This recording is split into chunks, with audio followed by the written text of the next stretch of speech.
The Melrose is so entrenched in the neighborhood, and you have so many people that are generational that come back and they remember the nostalgia of what this was in the 90s and early 2000s, and kind of giving it that new energized focus. While it still has something for everybody, this is the where else are you going to go to get such a good prime rib?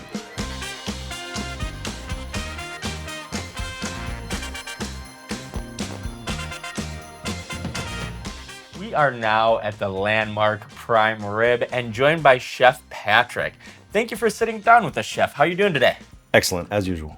Perfect. Can you tell us a little bit more about your background and where your passion for cooking came from? Sure, of course. A little South Jersey boy that grew up on a little island. Didn't know what I had in front of me when I grew up. There's fresh seafood. We're catching scallops right off the dock. I mean, when you say day boat, we're talking minute boat. That was where I grew up. And, the Garden State's known as the Garden State for a reason. The produce is incredible, the asparagus, tomatoes, and things like that. And so, as most do on a little island town, you start off as a dishwasher, doing your thing and just giving you something to do in between, school ending and beginning again. So that's where when you started to kind of see what was there, it was just built into me. It's not something I've had to go and kind of research what I wanted to do.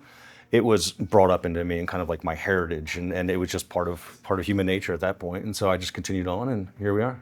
So besides you and your entire family, who's the best cook? It's got to be my father, to be honest with you, which is kind of odd because he's a C-suite guy, aviation. But on the weekends or after work or whatever, he'd get on the grill or he'd be cooking something. He had a really good mix because he lived all over the Northeast. So a little dash of Italian, really good seafood and things like that. And so, talk about almost like two different career paths, right, merging together. So I think that's definitely because I'm very close to him. That's obviously part of the influence as well. There's a lot of restaurants in Dallas. What brought you to the Warwick Melrose?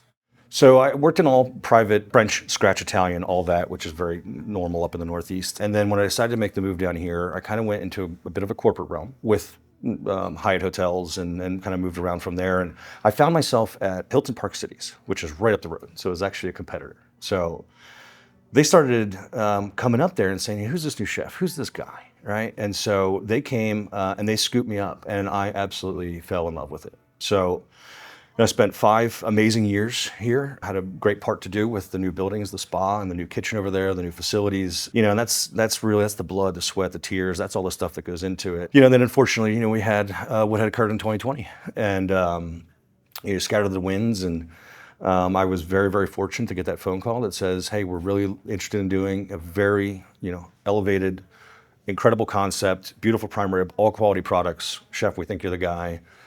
Come back home. And so I decided to. So the hotel features both the library and the landmark prime rib. What makes each of those unique and special? Especially considering the proximity. They are right down the hallway from each other. The library bar is well known. That is definitely a spot to be seen. It brings in an incredible crowd of people, local celebrities as well as others. That's the fun. This is elegant.